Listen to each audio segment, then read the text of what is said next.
ఇంట్లో పెద్దోళ్ళు ఉండాలి, పిల్లోళ్ళు దాంట్లో ఉండాలంటే పిల్లలకు కార్డు ఇది కదా, పెద్దోళ్ళు ఎవరో ఉంటేనే కార్డు వచ్చేది. ఇద్దరు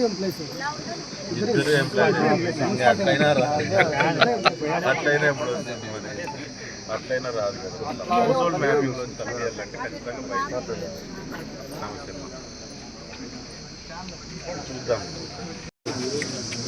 ఈరోజు ప్రతిష్టాత్మకంగా తెలుగుదేశం పార్టీ కూటమి ప్రభుత్వం గత 2 ఏళ్ళ నుంచి తీసుకున్న నిర్ణయాలన్నింటినీ గ్రామాల్లోకి డోర్ టు డోర్ కార్యక్రమం ద్వారా ప్రతి ఒక్కదాన్ని తీసుకెళ్ళి ఏవేవి పథకాలు ప్రజలకైతే అందుతున్నాయో అన్నింటి గురించి కూడా ప్రజలకు అర్థమయ్యేటట్టుగా ప్రతి ఇంటింటికి తిరిగే కార్యక్రమాన్ని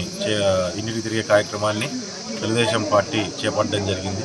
అందులో భాగంగా ఈరోజు పొదలనాగపల్లి గ్రామానికి ఈరోజు రావడము, ఇక్కడ ఉన్న గ్రామస్తులతోనూ ప్రతి డోర్ టు డోర్ కార్యక్రమం చేసుకుంటూ గ్రామస్తులతో మాట్లాడడం, దాంతోపాటు వారికి వస్తున్న పథకాలు, రావాల్సిన పథకాలు, గ్రామంలో జరగాల్సిన అభివృద్ధి కార్యక్రమాల గురించి కూడా గ్రామస్తులందరితో కలిసి చర్చించడం అనేది జరుగుతోంది. ఇది ఒక అద్భుతమైన కార్యక్రమం. ఇది రాష్ట్ర వ్యాప్తంగా ప్రతి ఊర్లోనూ ఈరోజు మొదలవ్వడం జరిగింది. ఇక్కడి నుంచి 45 రోజుల పాటు ఈ కార్యక్రమాన్ని కొనసాగించడం జరుగుతుంది. ప్రతి గ్రామంలోనూ ఉన్న నాయకుడు కావచ్చు, మండల స్థాయి నాయకుడు కావచ్చు, ప్రతి ఒక్క ఓటర్ని, ప్రతి ఒక్క తెలుగుదేశం కార్యకర్తని, ప్రతి ఒక్క ఓటర్ని కలిసి ఆ గ్రామంలోని సమస్యలు మాట్లాడడమే కాకుండా దానిని క్లియర్ చేయడంతో పాటు ఇంకా ఏవైనా సరే పథకాలు రావాల్సి ఉన్నాయో, ఏవైతే వస్తున్నాయో వాటి గురించి కూడా పూర్తి స్థాయిలో గవర్నమెంట్ ఏవైతే వదులుతుందో దాని గురించి ప్రజలకు తెలియజేయడమే దీని యొక్క ముఖ్య ఉద్దేశం.